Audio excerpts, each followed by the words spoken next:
Charlotte Whitmore never imagined her wedding day would feel like a funeral. Standing at the altar in borrowed white, she's not marrying for love. She's being sold. Her groom is Roman DeLuca, the most feared mafia boss on the East Coast, a man whose name alone makes grown men tremble. Her father's debts have made her a bargaining chip, a sacrifice wrapped in lace and lies. But when Roman lifts her veil and their eyes meet, Charlotte's breath catches. She knows those eyes. She knows that face. He is the masked stranger from one reckless night years ago, the man who disappeared with her heart and never gave it back. If you're hooked already, stay with me until the end of this story. Hit that like button and comment what city you're watching from so I can see how far this tale travels. Tink. The chapel was too quiet. Charlotte stood in the narrow hallway behind the sanctuary, her hands trembling as they clutched the bouquet of white roses her stepmother had shoved at her 20 minutes earlier. Through the crack in the door, she could see the rows of guests, strangers mostly, men in expensive suits with cold eyes, and women dripping in diamonds that probably cost more than her father's entire failing business. None of them were here for her. They were here for him. Roman DeLuca. The name alone sent a chill down her spine. For weeks, she had heard whispers about the man she was being forced to marry. A ghost in a tailored suit, a king without a crown. The kind of man who built empires on fear and blood, whose word was law in the darkest corners of the city. People didn't cross Roman DeLuca. They didn't even look at him wrong. And now, Charlotte was supposed to become his wife. "You look beautiful, sweetheart." Charlotte flinched at the sound of her father's voice. David Whitmore stood beside her, his face pale and drawn, his hand shaking worse than hers. He looked like a man standing on the edge of a cliff, waiting to fall. "Don't call me that," Charlotte said quietly, her voice brittle. "You lost the right to call me that the moment you sold me." David's face crumpled. "Charlotte, please. You don't understand." "I understand perfectly." She turned to face him, her green eyes blazing. "You gambled away everything we had. You made deals with people you couldn't pay back. And when they came to collect, you didn't offer them money or property or anything else. You offered them me." "I had no choice." David's voice cracked. "They were going to kill me, Charlotte. Kill me. I did what I had to do to survive." "And what about me?" Charlotte's voice broke, tears burning behind her eyes. "What about what I have to do to survive?" David looked away, shame written across every line of his face. "Roman DeLuca is a powerful man. He'll take care of you, protect you. You'll want for nothing." "Except freedom," Charlotte whispered. "Except a choice." Before David could respond, the heavy wooden doors to the sanctuary swung open. A tall man in a black suit stepped through, his expression unreadable. Charlotte recognized him from the brief, humiliating meeting 3 days ago when the arrangement had been finalized. Luca Moretti, Roman's right hand, his enforcer. "It's time," Luca said simply. Charlotte's stomach twisted into knots. This was it, the point of no return. David reached for her hand, but she pulled away. She couldn't bear his touch right now, couldn't bear the weight of his guilt and desperation. If she was going to walk down that aisle and bind herself to a monster, she would do it alone. The music started, a haunting melody that sounded more like a dirge than a wedding march. Charlotte took a deep breath and stepped through the doors. The sanctuary was enormous, all dark wood and stained glass that filtered the late afternoon sunlight into shades of crimson and gold. The guests turned to look at her, their faces a blur of curiosity and calculation. She kept her eyes fixed straight ahead on the altar where a figure stood waiting. Roman DeLuca. Even from a distance, he was imposing, tall and broad-shouldered, dressed in a perfectly tailored black suit that probably cost more than most people made in a year. His dark hair was swept back from his face, revealing sharp, aristocratic features that belonged on a Renaissance sculpture. But it was his eyes that held her attention. Dark, intense, unreadable, and fixed entirely on her. Charlotte's steps faltered for just a moment. There was something about the way he was looking at her, something that made her skin prickle with awareness and her heart beat faster. Not fear exactly, though there was plenty of that. Something else. Something she couldn't name. She forced herself to keep walking. The aisle seemed to stretch on forever. Each step brought her closer to the man who would own her, control her, decide her fate. She tried to imagine what her life would be like after today. Would he lock her away in some gilded cage? Use her as a decoration on his arm at parties and business dinners? Discard her when he grew bored? Would he hurt her? The thought made her stomach clench with fear. She had heard stories about men like Roman DeLuca, men who took what they wanted and destroyed anything that got in their way. Men who saw people as tools, assets, things to be used and discarded. But when she finally reached the altar and Roman extended his hand to help her up the steps, his touch was gentle, almost careful. Charlotte looked up at him, and the world seemed to tilt on its axis. Up close, he was even more striking. His features were hard, carved from stone and shadow, but there was something about his eyes that caught her off guard. They were dark brown, almost black, framed by thick lashes that would have been beautiful on anyone else. On Roman, they were simply arresting, and they were staring at her with an intensity that made her breath catch. "Charlotte," he said quietly, and the sound of her name on his lips sent a shiver down her spine. The priest began speaking, his words washing over her in a meaningless drone. Charlotte barely heard him. She was too focused on Roman, on the way he was looking at her, like he was trying to memorize every detail of her face. Like he already knew her. The thought was absurd. They had never met before the brief, horrible meeting 3 days ago when her father had signed away her future. Roman had barely looked at her then, his attention focused on the contracts and terms being negotiated. She had been a commodity, nothing more. So why was he looking at her now like she was the only person in the room?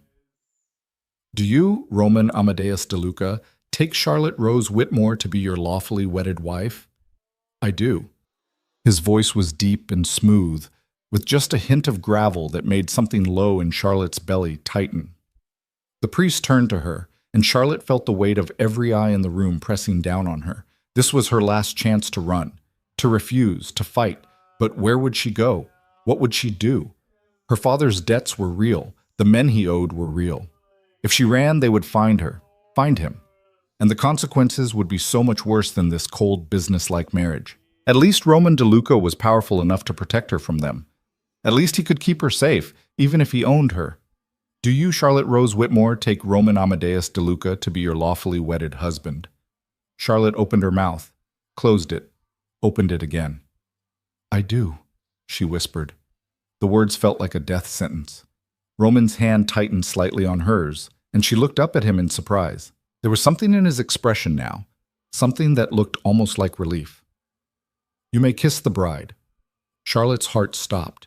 She had managed not to think about this part, about the fact that she would have to kiss this stranger, this dangerous man who now had legal claim to her, about the fact that this was just the beginning of a lifetime of touches she didn't want, intimacies she hadn't chosen. But when Roman lifted his hand to her face, cupping her cheek with surprising gentleness, Charlotte's thoughts scattered like ashes in the wind. His thumb brushed across her cheekbone, and she shivered. He leaned down slowly, giving her time to pull away, to refuse. But Charlotte found herself frozen, caught in the dark intensity of his gaze. And then his lips touched hers. The kiss was soft, careful. Nothing like what she had expected from a man with his reputation. His mouth moved against hers with a tenderness that made her chest ache. And for just a moment, Charlotte forgot where she was. Forgot the guests watching with calculating eyes. Forgot the prison she had just walked into. For just a moment, there was only this. The warmth of his lips, the gentle pressure of his hand on her face. The way her heart was racing like she had just run a marathon. And then, just as suddenly, it was over. Roman pulled back, his dark eyes searching her face, and Charlotte saw something there that made her blood run cold and hot, all at once. Recognition. He knew her. The realization hit her like a physical blow. Those eyes, that touch, the careful way he had kissed her, like he was afraid she would break. She knew him too. "No," Charlotte breathed, her voice barely audible. "It can't be." But before she could finish the thought, Roman's hand slipped down to her waist, steadying her as her knees threatened to give out. His expression was unreadable now, all emotion locked behind that impenetrable mask he wore so well. "Smile," he murmured, his lips barely moving. "They're watching." Charlotte turned her head and saw that he was right. The guests were all staring at them, some with approval, others with naked curiosity. Her father sat in the front row, his face buried in his hands. Her stepmother looked relieved, probably already calculating how much Roman's protection would be worth. Charlotte forced her lips into something resembling a smile. Roman kept his hand on her waist as they turned to face the guests. The priest was announcing them as husband and wife, but Charlotte barely heard the words. Her mind was reeling, tumbling over itself as fragments of memory crashed through her carefully constructed walls. 3 years ago, a masquerade ball, a stranger in a black mask. One night that had changed everything, and now he was her husband. The reception was held at Roman's estate, a sprawling mansion on the outskirts of the city that looked like something out of a Gothic novel. High stone walls surrounded the property, and armed guards were posted at every entrance. Charlotte had ridden in the back of a sleek black car with Roman, neither of them speaking, the silence between them heavy with unasked questions. Now she stood in the ballroom, a glass of champagne she hadn't touched clutched in her hand, watching as Roman moved through the crowd of guests like a shark through dark water. Dangerous, graceful, completely in control. Men approached him with respect bordering on fear. Women watched him with hunger in their eyes. He acknowledged them all with the same cool politeness, never smiling, never letting his guard down. But every few minutes, his gaze would find hers across the room, and Charlotte would feel that same electric jolt of recognition. He remembered. The thought terrified and thrilled her in equal measure. "You're handling this better than I expected." Charlotte turned to find Luca Moretti standing beside her, his expression neutral but his eyes sharp. Up close, he was even more intimidating than she had realized. Tall and powerfully built, with a scar that cut through his left eyebrow and cold blue eyes that missed nothing. "What choice do I have?" Charlotte asked quietly. Luca's lips twitched in what might have been amusement. "None. But most women in your position would be crying or trying to run by now." "Would you stop me if I tried?" Without hesitation. There was no malice in his voice, just simple fact. "You belong to Roman now. That means you're under his protection, and mine." "Protection," Charlotte repeated bitterly. "Is that what we're calling it?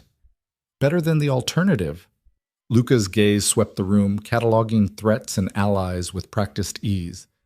"Your father made a lot of enemies, Mrs. DeLuca. Powerful enemies. Without Roman's name attached to yours, you'd be dead or worse within a week." Mrs. DeLuca. The name sounded foreign to her ears. "Why did he agree to this?" Charlotte asked suddenly. "Roman, I mean. My father's business is worthless. I'm worthless. What could he possibly gain from this marriage?" Luca was quiet for a long moment. When he finally spoke, his voice was carefully neutral. "That's a question you should ask your husband." Before Charlotte could respond, Roman appeared at her side, his hand settling on the small of her back with possessive ease. "Luca," he said, his tone pleasant but edged with warning. "I believe there are some guests who need your attention." It wasn't a suggestion. Luca inclined his head and melted back into the crowd, leaving Charlotte alone with Roman. "Are you all right?" Roman asked, his voice low enough that only she could hear. Charlotte looked up at him, studying his face for any sign of the man from that night 3 years ago. The man who had made her laugh, made her feel beautiful and wanted and alive for the first time in her life. "Who are you?" she whispered. Roman's expression didn't change, but something flickered in his eyes. "Your husband." "That is not what I mean." Charlotte set down her champagne glass before she dropped it. 3 years ago, the masquerade ball at the Rosewood Hotel. You were there." It wasn't a question. Roman's hand tightened slightly on her back. "Yes."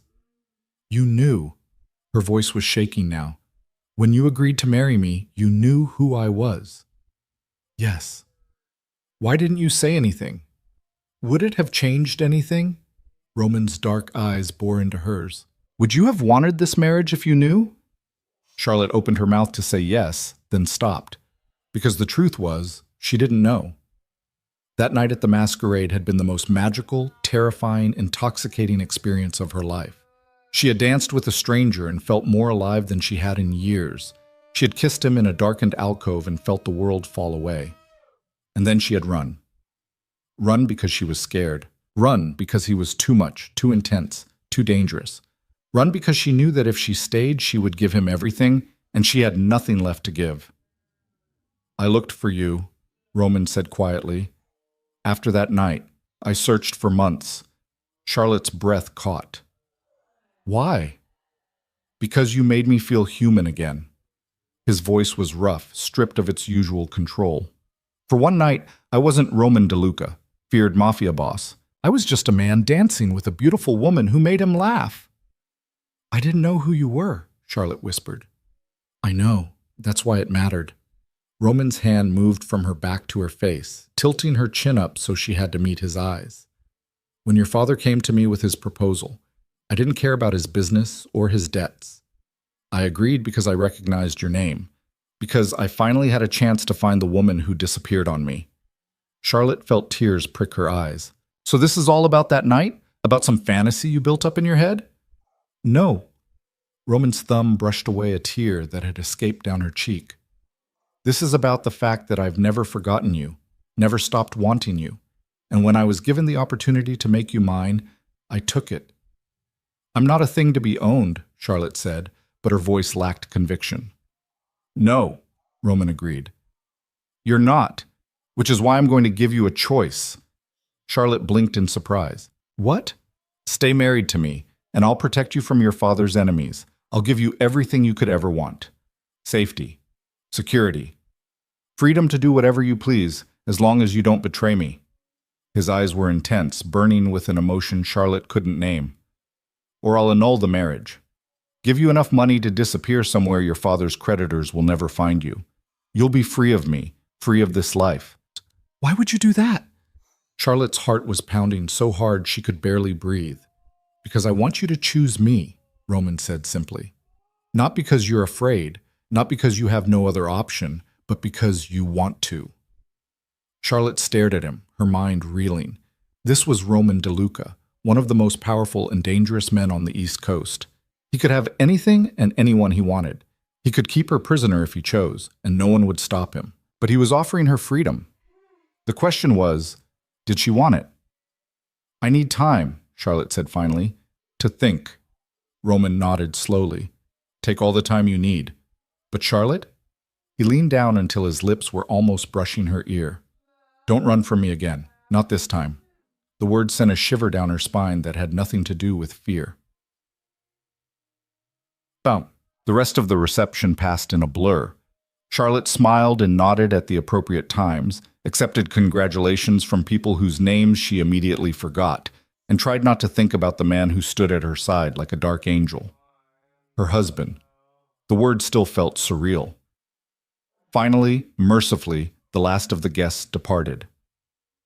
Charlotte found herself standing in the massive foyer of Roman's estate, suddenly exhausted and overwhelmed. The adrenaline that had carried her through the day was fading fast, leaving behind a bone-deep weariness. Your rooms are ready, Roman said, his voice gentle. Maria will show you up. Charlotte turned to find a middle-aged woman with kind eyes and graying hair standing nearby. She was dressed in simple black, but there was a quiet dignity to her that commanded respect. Come, Mrs. DeLuca, Maria said warmly. You must be exhausted. Charlotte followed her up a sweeping staircase to the second floor, then down a long hallway lined with portraits of stern-faced men who looked like they had never smiled in their lives. DeLuca ancestors, probably. Roman's family tree, built on blood and power. Maria stopped in front of a set of double doors and pushed them open, revealing a suite that took Charlotte's breath away. The rooms were enormous, decorated in shades of cream and gold with touches of deep blue. A massive bed dominated the bedroom, its posts carved from dark wood and draped with silk. Through an open doorway, Charlotte could see a bathroom that looked like something out of a luxury spa. Mr. DeLuca had these rooms prepared especially for you, Maria said, bustling around and turning on lamps. Your things have already been brought from your father's house. If you need anything, anything at all, just press this button. She indicated a discreet panel on the wall. Someone will come right away. Thank you, Charlotte managed. Maria smiled and squeezed her hand. Welcome home, dear. Then she was gone, and Charlotte was alone. She walked slowly through the rooms, taking in the details. Fresh flowers on the dresser. Expensive toiletries in the bathroom. A closet that had been stocked with clothes that were exactly her size and style. Roman had clearly done his research. Charlotte caught sight of herself in a full-length mirror and barely recognized the woman staring back. Her wedding dress was beautiful, all lace and silk and tiny pearls, but it felt like a costume. like she was playing a part in someone else's story. She was reaching for the zipper when she heard a soft knock on the door. "Come in," she called, expecting Maria. Instead, Roman stepped through the door, still dressed in his wedding suit, but with his tie loosened and his jacket discarded. He looked tired, Charlotte realized. The iron control he had maintained all day was starting to slip, revealing glimpses of the man underneath. "I wanted to make sure you had everything you needed," he said. Charlotte's hand was still on her zipper. "I'm fine." Roman's gaze traveled over her, and something heated flickered in his eyes. "Do you need help with that?" Charlotte's breath caught. The thought of his hands on her skin, slowly drawing down the zipper, made her pulse race. "No," she said, but the word came out breathless. Roman took a step closer, then another, until he was standing right in front of her. Close enough that she could smell his cologne, something dark and expensive and utterly masculine. "I meant what I said earlier," he told her quietly, "about giving you a choice. I won't force you into anything you don't want." "And if I never want to share your bed?" Charlotte challenged, lifting her chin. Roman's lips curved in a small, dangerous smile. "Then I'll have to convince you otherwise." "That sounds like a threat." "It's a promise." He reached out and tucked a strand of hair behind her ear, his fingers lingering on her cheek. "I'm a patient man, Charlotte, and I've waited 3 years to have you in my life again. I can wait a little longer." Charlotte's heart was pounding so hard she was sure he could hear it. "What if I choose to leave?" "Then I'll let you go." His eyes were intense, burning with an emotion that made her knees weak. "But I don't think you will." "Why not?" "Because I saw the way you looked at me today, the way you're looking at me right now." Roman's thumb brushed across her lower lip, and Charlotte's breath hitched. "You remember that night just as clearly as I do. You felt what I felt." "That was different," Charlotte whispered. "We were different people then." "Were we?"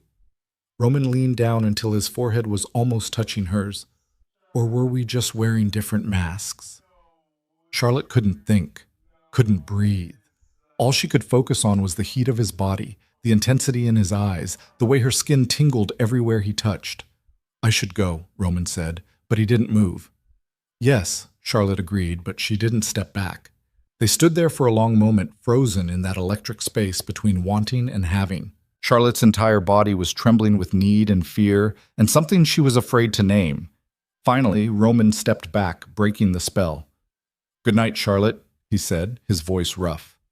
"Good night," she whispered. He turned and walked to the door, then paused with his hand on the handle. "These rooms connect to mine through that door." He indicated a door Charlotte hadn't noticed before. "It's unlocked on my side. If you need anything, or if you change your mind about wanting to be alone, you know where to find me." Then he was gone, leaving Charlotte alone with her racing heart and tangled thoughts. She walked to the door he had indicated and pressed her palm against the smooth wood. On the other side, she could hear the faint sounds of movement. Roman, getting ready for bed. Her husband. Charlotte closed her eyes and tried to slow her breathing. What had she gotten herself into? And why did part of her, a treacherous, reckless part she had tried so hard to bury, want to open that door and find out? Charlotte didn't sleep that night. She lay in the enormous bed, staring at the ceiling, her mind refusing to quiet. Every time she closed her eyes, she saw Roman's face, felt his touch on her skin, heard his voice promising to wait for her. But it wasn't just the present that haunted her. It was the past. 3 years ago, she had been a different person. Fresh out of college, working a mind-numbing job at her father's company, watching him make increasingly desperate decisions as the business spiraled toward bankruptcy. She had felt invisible, insignificant, like she was drowning in a life that had been chosen for her. And then her best friend had dragged her to that masquerade ball. Charlotte rolled onto her side, pulling the silk sheets up to her chin. She could still remember every detail of that night with perfect clarity. The way her hands had trembled as she tied on the silver mask, the champagne that had gone straight to her head, the music that had thrummed through her veins like a second heartbeat, and the stranger in the black mask who had asked her to dance. She had never learned his name, hadn't wanted to. For one perfect night, she had wanted to be someone else entirely, someone brave and reckless and free. He had made her feel like the only woman in the room. His hands on her waist had been possessive but gentle. His voice in her ear had been dark and rich, saying things that made her blush and laugh and forget everything except the moment. They had danced for hours, talked about everything and nothing. And when he had pulled her into a shadowed alcove and kissed her with a hunger that stole her breath, Charlotte had kissed him back like she was drowning and he was air. She had wanted more, wanted everything, wanted to follow him wherever he led, and that terrified her. So she had run, slipped away while he was getting them drinks, disappeared into the crowd, and never looked back. She had told herself it was the right decision, that getting involved with a stranger, no matter how magnetic, was foolish and dangerous, that she needed to focus on her real life, not some fantasy spun from champagne and shadows. But she had never forgotten him, never stopped wondering what might have happened if she had stayed. And now she knew. He was Roman DeLuca, a man whose empire was built on violence and fear, a man who could destroy her with a word, a man who was offering her a choice. Charlotte sat up abruptly, unable to lie still any longer. She walked to the window and pulled back the heavy curtains, looking out over the grounds. The estate was massive, surrounded by walls and guards and enough security to protect a small country. A prison wrapped in luxury. But Roman had said she could leave. Why didn't she want to? The answer scared her more than anything else. Because despite everything, the forced marriage, the danger, the cold reality of who and what Roman was, part of her still felt that same pull, that same magnetic attraction that had drawn her to him 3 years ago. She wanted to open that connecting door and go to him. Charlotte pressed her forehead against the cool glass, frustrated with herself. She was supposed to be smarter than this. She had watched her father make terrible decisions driven by desperation and greed. She knew what happened when people let emotion override logic. But logic hadn't been in the room when Roman had touched her face and told her he had never stopped wanting her. A soft knock on the door made her jump. "Come in," she called, expecting Maria. Instead, it was a young woman she didn't recognize, carrying a tray laden with breakfast items. "Good morning, Mrs. DeLuca," the woman said with a shy smile. "Mr. DeLuca thought you might be hungry." Charlotte realized she was starving. She had barely eaten anything at the reception, too nervous to keep anything down. "Thank you," she said, gesturing toward the small table by the window. The woman set down the tray and hesitated. "Mr. DeLuca asked me to tell you that he'll be in his office all morning if you need anything, and that you're free to explore the house and grounds as you wish." Free. The word hung in the air like a challenge. After the woman left, Charlotte picked at the breakfast, her mind still racing. She needed to think clearly, to make a plan. But first, she needed to understand exactly what kind of world she had married into. She showered and dressed in one of the outfits from the mysteriously well-stocked closet, dark jeans and a soft cashmere sweater that probably cost more than her old car. Then she set out to explore her new prison. The house was even more massive than she had realized. Endless hallways lined with expensive art, rooms that looked like they had never been used, a library that made her breath catch with its floor-to-ceiling shelves and rolling ladders. She was running her fingers along the spines of leather-bound books when she sensed someone watching her. Beautiful, isn't it? Charlotte spun to find Luca leaning against the doorframe, his arms crossed over his chest. "It's overwhelming," she said honestly. Luca's lips twitched. Most of this stuff belonged to Roman's father, and his father before him. The DeLucas have always believed in showing their power. "And what do you believe in?" Charlotte asked. "Survival." Luca pushed off the doorframe and walked into the library, his movements fluid and controlled. "Everything else is secondary." Charlotte studied him. Up close, the scar through his eyebrow was more pronounced, and there were others, faint lines on his knuckles, a thin mark along his jaw. This was a man who had fought his way through life and won. "How long have you worked for Roman?" she asked. 15 years, since we were teenagers." Luca pulled a book from the shelf and examined it with casual interest. "He saved my life. I've been returning the favor ever since." "What happened?" "That's his story to tell, not mine." Luca replaced the book and turned to face her fully. "But I'll tell you this. Roman DeLuca is the most dangerous man I've ever known. He's also the most loyal. If you're on his side, he'll burn the world down to protect you. But if you betray him," Luca's eyes went cold, "there's nowhere you could run that he wouldn't find you." Charlotte's mouth went dry. "Is that a threat?" It's a fact. Luca's expression softened slightly. Look, I know you didn't choose this, but you're here now, and that makes you part of this family, part of this world. The sooner you accept that, the easier it'll be. And if I don't want to accept it, then you're a fool. Luca's voice was blunt. Your father's debts are real. The people he owes don't care that you're innocent. Without Roman's protection, you wouldn't last a week. Before Charlotte could respond, Luca's phone buzzed. He glanced at it and his expression hardened. I have to go. Roman's downstairs if you're looking for him. He paused at the door. Word of advice, don't judge him too harshly for what he does.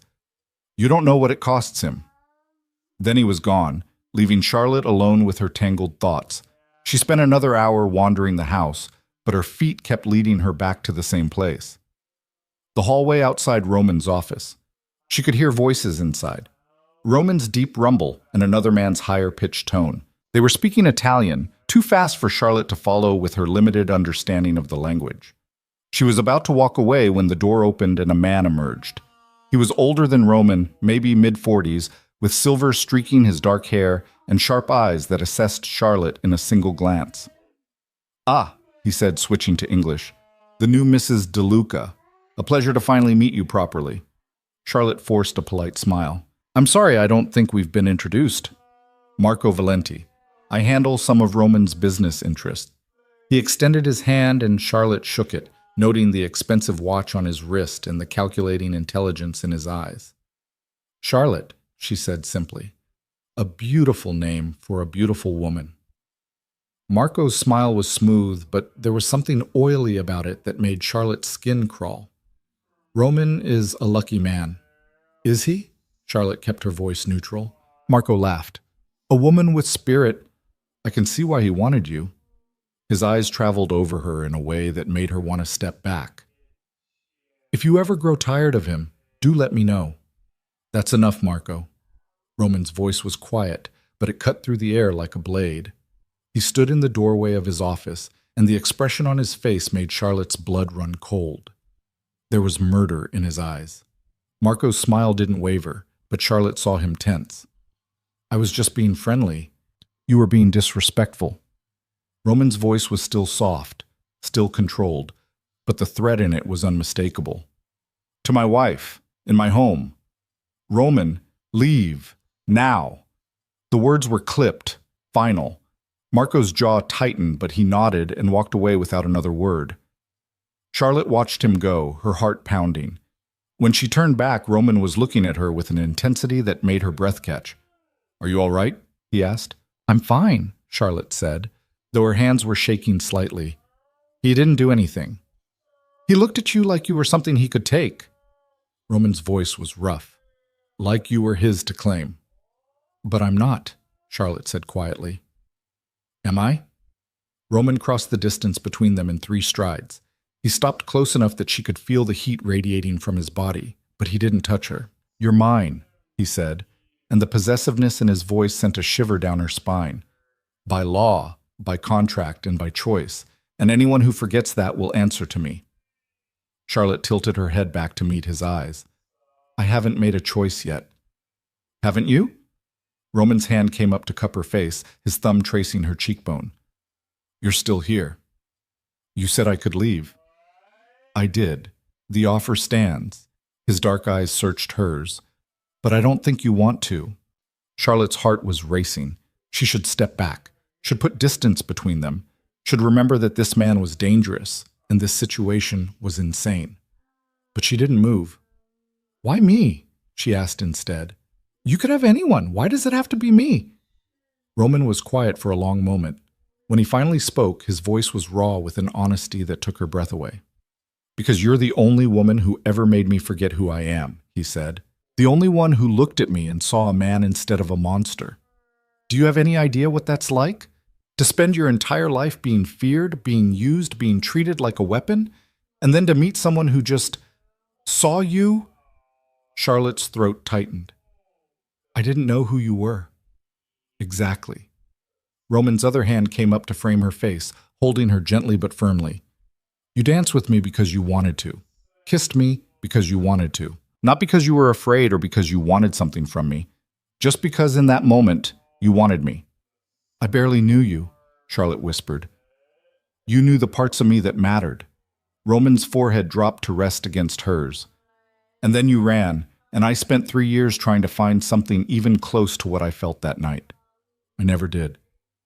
Charlotte closed her eyes, feeling the warmth of his breath on her face. This is crazy. I know. I should say no. I should walk away. Probably. But I can't stop thinking about that night, about you. Roman's hands tightened on her face. Then stay. Not because you're afraid, not because you have nowhere else to go, but because you want to see where this goes.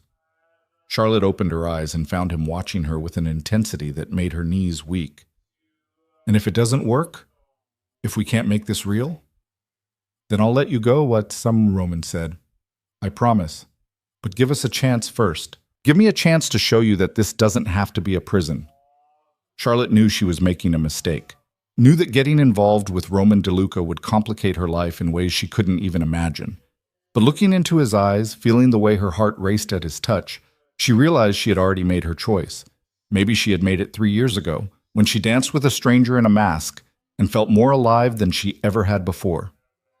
Okay, she whispered. I'll stay. Roman's eyes blazed with something fierce and possessive. Say it again. I'll stay, Charlotte repeated, stronger this time. I choose to stay. The kiss was nothing like the careful, controlled one at their wedding. This was hunger and need and 3 years of wanting crashing together all at once. Roman's mouth claimed hers with a desperation that stole her breath, and Charlotte kissed him back with equal fervor, her hands fisting in his shirt. He backed her against the wall, his body pressing against hers, and Charlotte felt heat pool low in her belly. This was what she had wanted that night 3 years ago. This was what she had been too afraid to take. But she wasn't afraid anymore. Roman's hand slid into her hair, tilting her head back so he could deepen the kiss.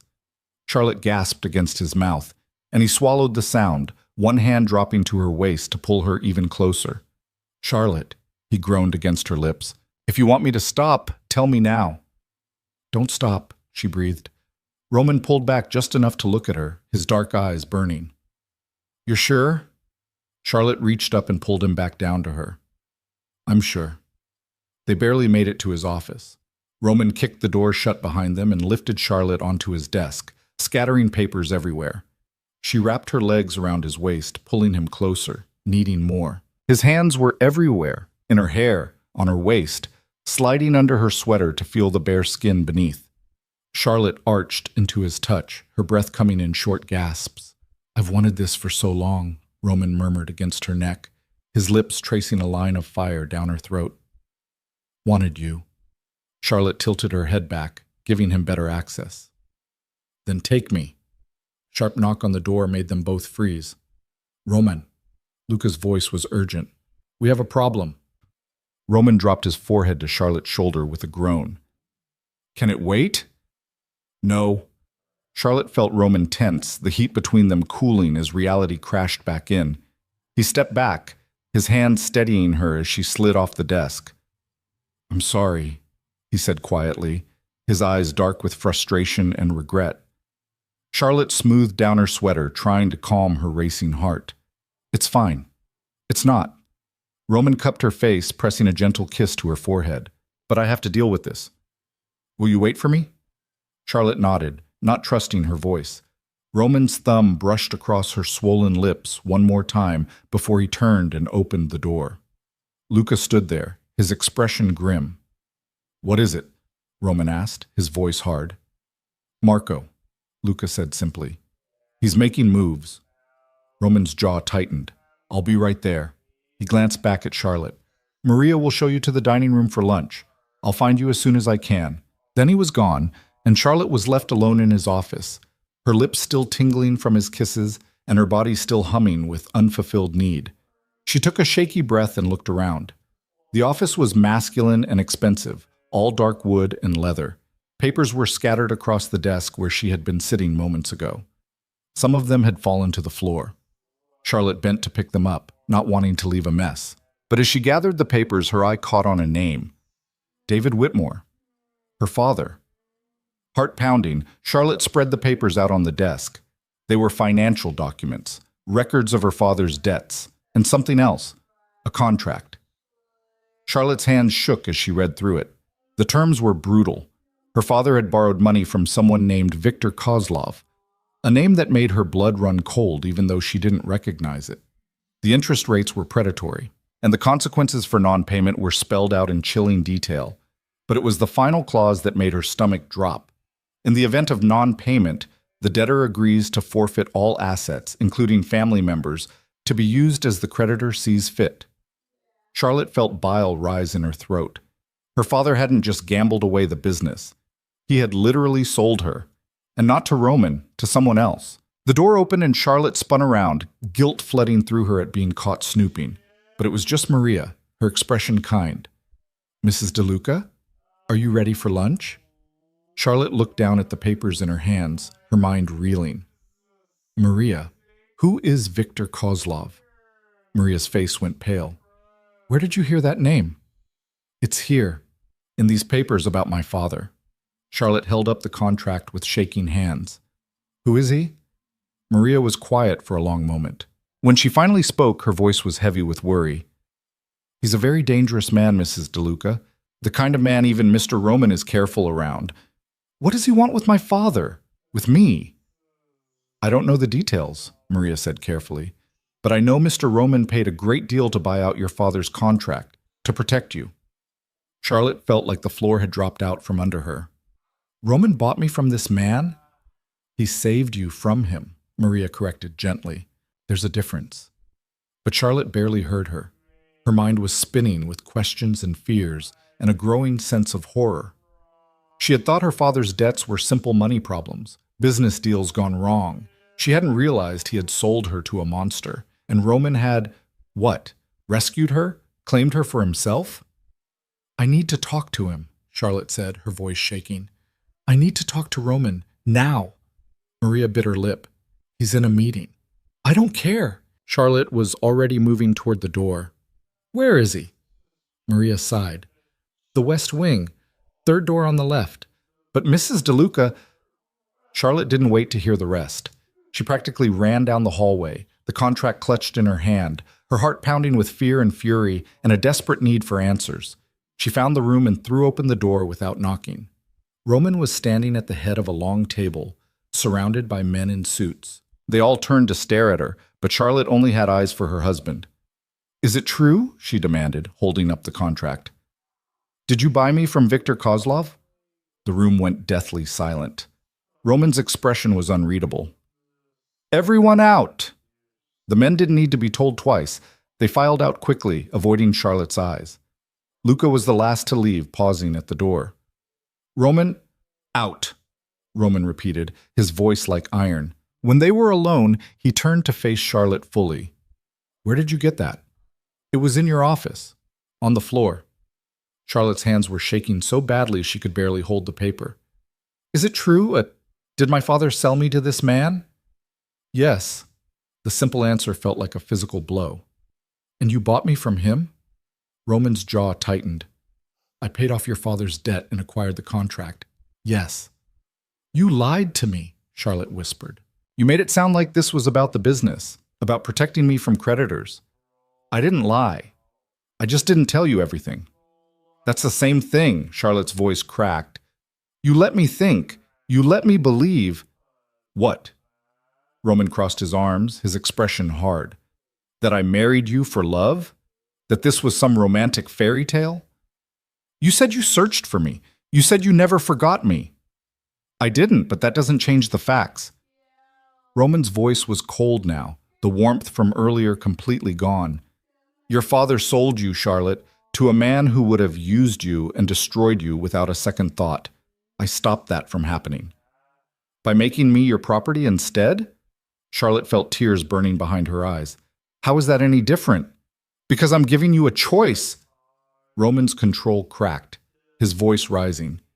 "Because I'm not going to hurt you, or use you, or treat you like a thing to be discarded. Because despite everything, despite the fact that this started as a business transaction, I want you to choose to be here." "How can I choose anything when you've been lying to me from the start?" Charlotte demanded. Roman ran a hand through his hair, frustration written across every line of his body. I was trying to protect you. I don't need your protection. I need the truth. Fine. You want the truth? Roman stalked toward her, his eyes blazing. Your father didn't just borrow money from Kozlov. He got involved in some very illegal, very dangerous business. Arms dealing, money laundering.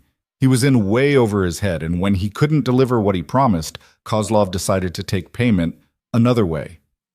Charlotte felt sick. Me. You. Roman's voice gentled slightly. Kozlov wanted you as, let's call it collateral, insurance that your father would keep working for him. And when he was done with you, he would have sold you to the highest bidder or killed you to send a message. Oh my God, Charlotte whispered. When I found out about the contract, I made Kozlov an offer he couldn't refuse. I paid 3 times what your father owed, plus enough extra to make it worth his while to walk away. Roman's eyes were intense. I bought you, yes, but I did it to save your life. Charlotte sank into a chair, her legs unable to support her anymore. Why would you do that? We barely knew each other. Because I remembered you, Roman said quietly. Because in 3 years, I hadn't been able to forget the woman who made me feel human, and because I couldn't stand the thought of Kozlov touching you. Charlotte looked up at him, tears streaming down her face. You should have told me. Would you have believed me? Roman knelt in front of her, his hands resting on her knees. If I had told you on our wedding day that your father sold you to a Russian arms dealer and I bought you to save you, would you have trusted me? Charlotte didn't have an answer for that. Roman reached up and wiped away her tears with gentle fingers. I'm not a good man, Charlotte. I've done terrible things. I'll probably do more terrible things before this is all over. But I swear to you, I will never hurt you, and I will kill anyone who tries. That's not reassuring, Charlotte said shakily. It's the truth. Roman's eyes held hers. I can't promise you a normal life. I can't promise you safety from everything. But I can promise you that as long as you're mine, I will protect you with everything I have. Charlotte closed her eyes, trying to process everything. Her father had betrayed her in the worst possible way. Roman had saved her, but also trapped her. Nothing about this situation was simple or clean or easy. But when she opened her eyes and saw the raw honesty in Roman's face, she realized something important. He wasn't lying. Not anymore. This was who he was. A dangerous man in a dangerous world. A man who killed and schemed and built empires on blood. But also a man who had remembered her. Who had searched for her. Who had paid a fortune to keep her safe from something even worse. I need time, Charlotte said finally. To think. To figure out what this all means. Roman nodded and stood, but he didn't step away. Take all the time you need. But Charlotte, don't run for me again. If you decide you can't do this, tell me to my face. Give me that much. Charlotte looked up at him, this man who was her husband and her savior and her captor all at once. I will. Roman pressed a kiss to her forehead, then left the room, leaving Charlotte alone with the contract and her shattered illusions. She sat there for a long time, staring at the papers that had changed everything. Her father's signature was at the bottom, scrawled and desperate. He had sold her. The reality of it finally sank in, and Charlotte felt something inside her crack. Not break. She was stronger than that.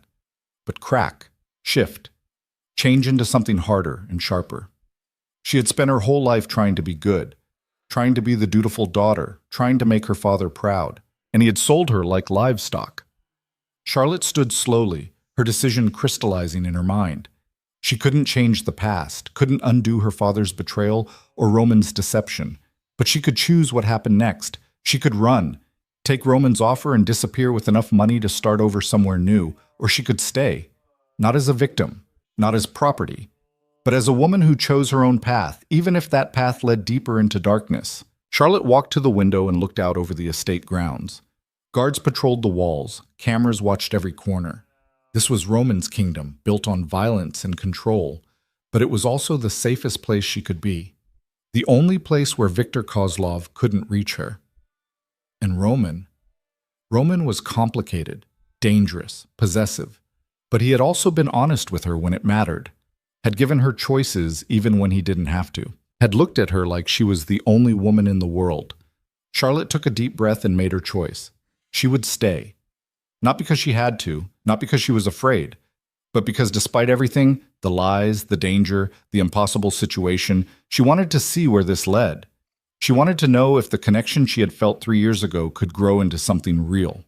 And she wanted to become strong enough that no one could ever sell her, use her, or control her again. Charlotte turned away from the window and walked out of the room, leaving the contract behind.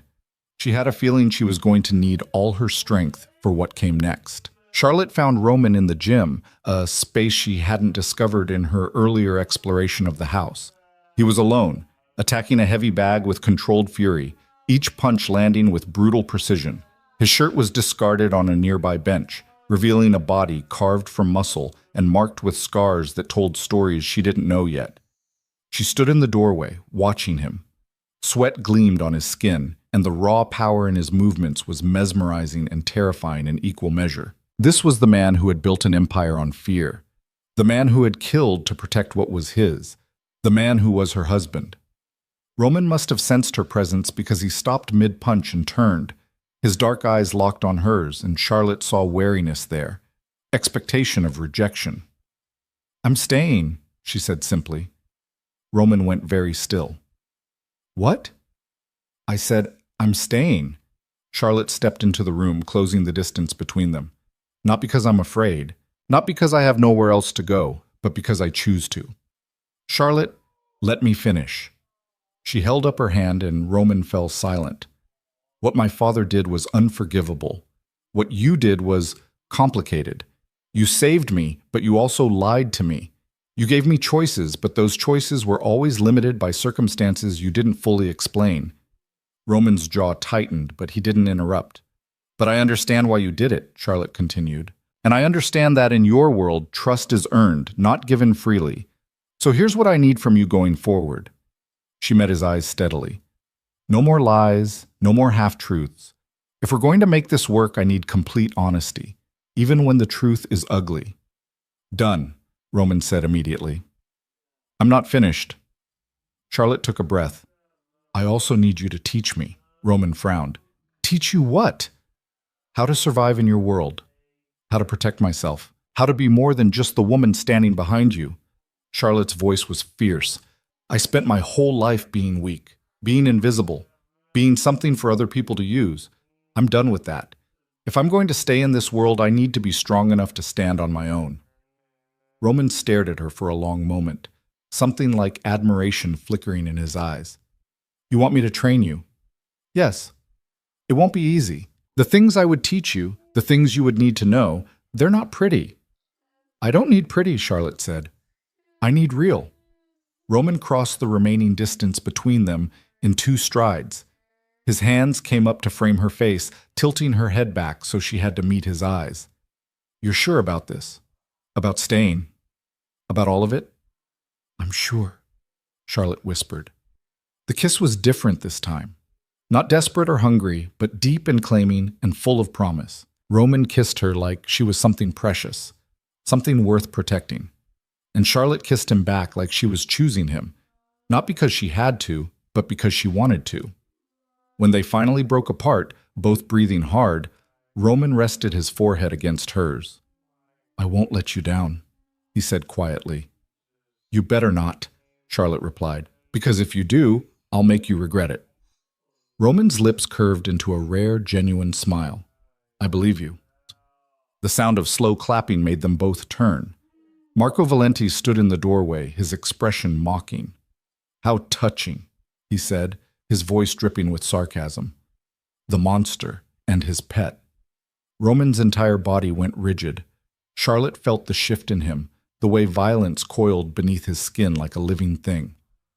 "Marco," Roman said, his voice deadly quiet, "I told you to leave. You told me to leave the house. I did. But then Luca called and said you needed me for the Kozlov situation." Marco's eyes slid to Charlotte, cold and calculating. "Though it seems you've been distracted." "Get out," Roman repeated. "In a minute." Marco stepped into the room, and Charlotte noticed the way his hand rested near his waist. Near a gun, she realized with a chill. "First, I think we need to discuss the reality of your situation. You've made yourself vulnerable, Roman. All for a woman." "Careful," Roman warned. "Why? Because you'll kill me?" Marco laughed, but there was no humor in it. You need me. You need my connections, my resources, my men, and we both know it. Charlotte felt Roman tense beside her, felt the barely controlled rage radiating from him. She also felt something else. Calculation. He was weighing options, measuring risks. You're right, Roman said, and Charlotte's head snapped toward him in surprise. I do need you. For now. Marco's smile widened. Then maybe you should reconsider some of your recent decisions, starting with playing house with your new bride. Or maybe, Charlotte said, her voice clear and steady, you should remember who you're talking to.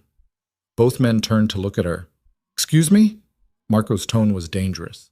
Charlotte stepped away from Roman, forcing herself to stand tall even though her heart was racing. You think I'm a weakness, a liability, something you can use against him.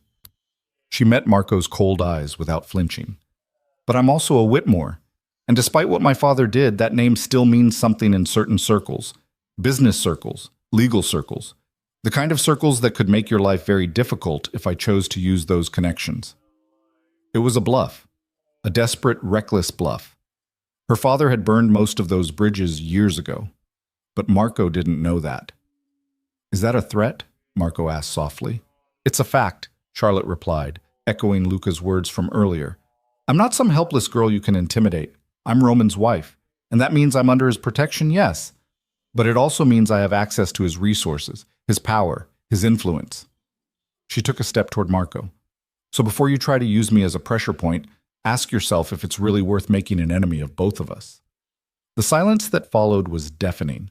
Then Marco threw back his head and laughed. Well, the pet has claws after all. He looked at Roman. I see why you wanted her. We're done here, Roman said coldly. Luca will brief you on what we need for Kozlov. Stay away from my wife. Marco's amusement faded. For a moment, Charlotte thought he might push back, might challenge Roman's authority. But then he nodded curtly and walked out, leaving tension thick in the air. The moment he was gone, Charlotte's legs went weak. Roman caught her, his arms coming around her waist to steady her. That was incredibly stupid, he said, but there was admiration in his voice, and incredibly brave. Charlotte laughed shakily. Was I convincing? Very. Though for the record, your father's name is worth exactly nothing in any circles that matter. Roman's hand came up to tilt her chin, forcing her to look at him. But Marco doesn't know that, and you played it perfectly. I couldn't just stand there and let him talk about me like I was nothing. I know. Roman pressed a kiss to her forehead. But Charlotte, you need to understand something. Marco is dangerous, more dangerous than you realize. What you just did, standing up to him, it bought you respect. But it also put a target on your back. I already had a target on my back, Charlotte pointed out. At least now he knows I'm not defenseless. Roman's eyes darkened. You're not defenseless. Not anymore. Not while I'm alive. He stepped back, his expression serious. But you were right earlier. You need to learn how to protect yourself. Starting today. Charlotte nodded, feeling the weight of what she had just committed to. Okay. Where do we start? First we eat. You can't learn anything on an empty stomach. Roman grabbed his shirt and pulled it on. Then we talk strategy. If Marco is making moves, we need to be prepared. They made their way to a small dining room Charlotte hadn't seen before, more intimate than the formal one from the reception. Maria had prepared lunch, sandwiches and salad, simple but delicious. Charlotte realized she was starving. As they ate, Roman explained the situation with Marco. The older man had been his father's right hand, inherited by Roman when he took over the family business. Marco had connections throughout the city, relationships that would take years to rebuild if Roman cut him loose. But he was also ambitious, always looking for opportunities to expand his own power. He thinks I'm weak now, Roman said, his voice hard. Because I married you. Because I'm letting emotions cloud my judgment. Are you? Charlotte asked quietly. Roman looked at her for a long moment. Yes, he admitted, but not in the way he thinks. Emotions don't make you weak, Charlotte. They make you human, and humans are capable of things that monsters never could be. Before Charlotte could respond, Luca burst into the room, his phone pressed to his ear and his face pale. We have a problem, he said, hanging up. Your father just tried to meet with Kozlov. Charlotte's blood ran cold. What? Apparently he thought he could renegotiate the terms of the original contract. Cut a new deal. Luca's expression was grim. Kozlov wasn't interested in talking. He sent David back with a message. What message? Roman demanded. That the contract might have transferred to you, but the debt remains unpaid, and he wants what he's owed. Luca's eyes slid to Charlotte. He wants her. The room fell silent. Charlotte felt like she couldn't breathe. But you paid him. You bought out the contract. I paid him for the paper, Roman said slowly, his mind clearly working through the implications. But if David went to him and admitted there were irregularities in the original agreement, Kozlov could claim I acted in bad faith. That's ridiculous, Charlotte said. You paid him 3 times what my father owed. It doesn't matter. Roman stood, his body coiled with tension. Kozlov doesn't care about money. He cares about power, about control. And right now, he sees an opportunity to hurt me by taking what's mine. So what do we do? Charlotte asked. Roman and Luca exchanged a look that made Charlotte's stomach drop. We go to war, Luca said simply. Charlotte shook her head. No, there has to be another way. There isn't, Roman said, his voice hard. Kozlov won't negotiate, won't back down. The moment your father went to him, he painted a target on all of us. Then let me talk to my father, Charlotte said desperately. Let me find out exactly what he said, what he promised. Maybe we can fix this. Charlotte, please, Roman. She grabbed his hand. Before you start a war that will get people killed, let me try. What's the worst that can happen? Roman's jaw tightened.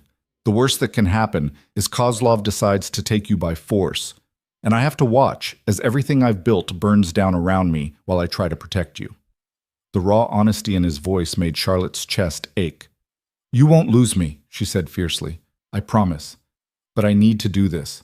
I need to face my father and make him understand what he's done. Roman stared at her for a long moment, then nodded slowly. Fine, but you don't go alone, and we do this my way. An hour later, Charlotte sat in the back of Roman's car, flanked by Luca on one side and Roman on the other. 2 more cars full of armed men followed behind them. They were heading to her father's house, the place Charlotte had grown up, though it felt like a lifetime ago. What am I supposed to say to him? Charlotte asked quietly. Whatever you need to, Roman replied. But Charlotte, I need you to understand something. Your father made his choices. He put you in danger, twice now.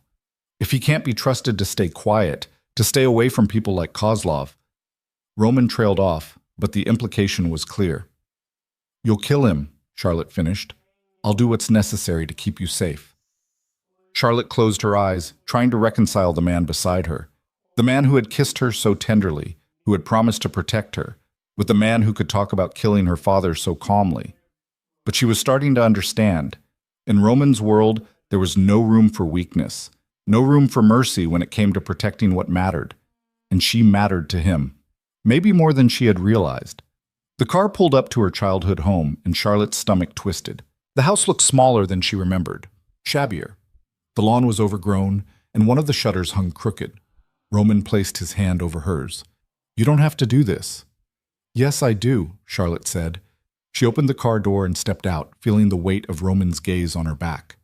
Luca moved to follow, but Roman stopped him. Let her go alone, but watch the perimeter. If anything feels wrong, we go in. Charlotte walked up the familiar path to the front door, her heart pounding. She knocked, then waited. Her stepmother opened the door, her eyes widening in shock. Charlotte, what are you doing here? I need to talk to my father, Charlotte said, keeping her voice steady. Is he home? He's not well. The stress has been... I don't care, Charlotte interrupted. I need to see him, now. Her stepmother hesitated, then stepped aside. Charlotte walked through the house, memories assaulting her from every corner. The living room where she had done homework, the kitchen where she had learned to bake cookies, the stairs she had climbed every night to her small bedroom. It all felt like it belonged to someone else now. She found her father in his study, slumped in his chair, a glass of whiskey in his hand. He looked older than she remembered, grayer, more defeated. Charlotte, he said, his voice slurring slightly. My baby girl. Don't call me that, Charlotte said coldly. You lost that right when you sold me. David flinched. I had no choice. You had a choice, Charlotte's voice rose. You could have come to me, asked for help, found another way. Instead, you traded me to Viktor Kozlov like I was property. I was trying to protect you by selling me to a man who would have destroyed me. Charlotte laughed bitterly. Some protection. David set down his glass with shaking hands. Roman DeLuca is no better. He's a killer, a criminal. I thought if I could renegotiate with Kozlov, maybe I could get you back. Get me back? Charlotte stared at her father in disbelief. I don't belong to you. I never did. And what you did, going to Kozlov behind Roman's back, you just put me in even more danger. I was trying to fix things.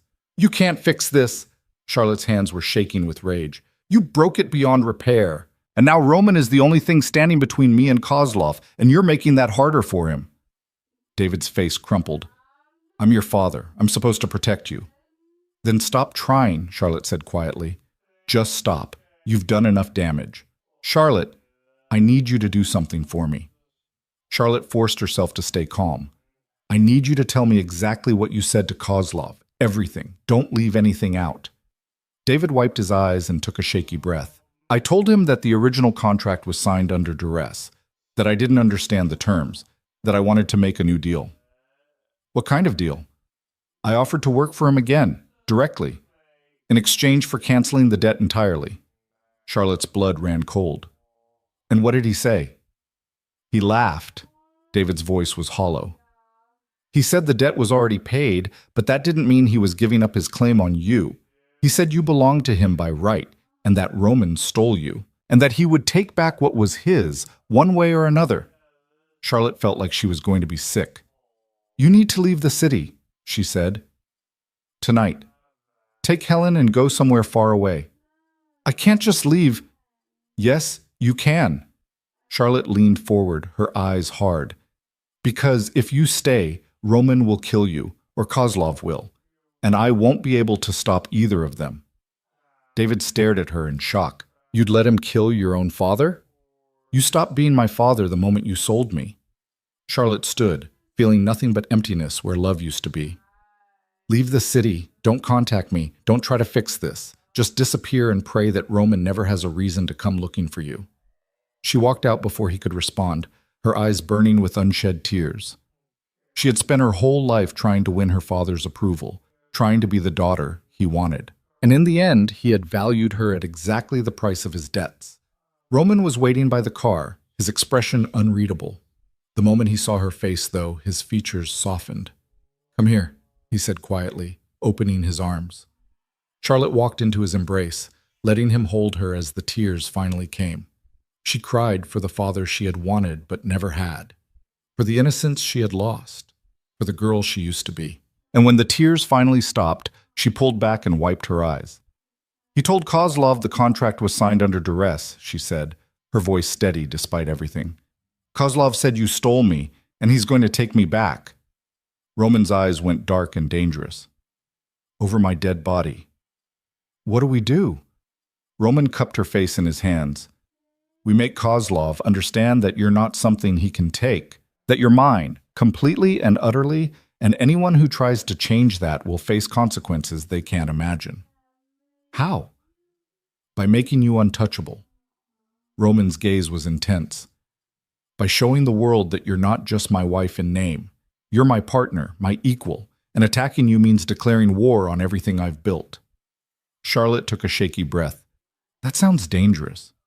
It is, Roman agreed, but it's the only way to keep you sane. Are you ready for that? Charlotte thought about her father, broken and desperate in his study. Thought about Kozlov, circling like a shark. Thought about Marco, waiting for an opportunity to strike.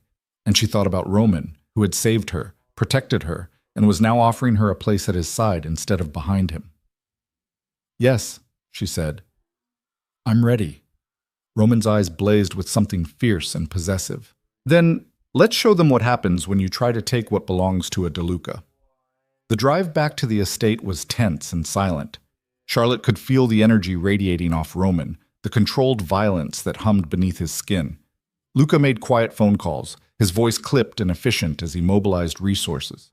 When they arrived home, Roman led Charlotte straight to his office. The room was filled with men, his inner circle, Charlotte realized. Soldiers and strategists all waiting for orders. "Gentlemen," Roman said, his voice cutting through the murmurs, "we have a situation. Viktor Kozlov has decided to challenge my claim on my wife." The room erupted in angry mutters. Charlotte saw shock and outrage on the faces around her. Apparently, challenging a DeLuca marriage was considered a grave insult. "He thinks I'll negotiate," Roman continued, "that I'll give her up to avoid conflict. He's wrong." His hand found Charlotte's, pulling her close to his side. "Charlotte is mine. Anyone who tries to take her will die. Is that understood?" A chorus of agreement filled the room. "Luca, I want eyes on Kozlov's operations, every warehouse, every business, every property. I want to know where he is at all times." Roman's voice was cold. "Marco, you're in charge of securing our own assets. No one gets in or out without authorization."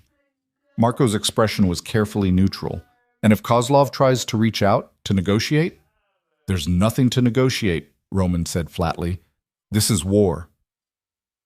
The meeting continued for another hour, strategies being discussed, and resources being allocated. Charlotte stood beside Roman the entire time, forcing herself to pay attention, to learn the language of this world she had married into. Finally, the men filtered out, leaving Charlotte and Roman alone. "That was intense," Charlotte said quietly. "That was necessary." Roman turned to face her fully. "Charlotte, things are going to get dangerous now, more dangerous than they already were. I need you to promise me something." "What?" "Promise me you'll stay close, that you won't take unnecessary risks, that you'll let me protect you." Charlotte met his eyes steadily. "I'll stay close, but I won't hide. You said you wanted to show the world I'm your partner. That means I need to be visible." "Visible, yes. Reckless, no." "I'm not reckless," Charlotte protested. Roman's lips twitched. "You stood up to Marco Valenti after knowing him for all of 5 minutes. You confronted your father despite everything he's done. You agreed to stay in a world you don't understand because you're too stubborn to run." He pulled her closer. "You're absolutely reckless, and it's going to give me a heart attack."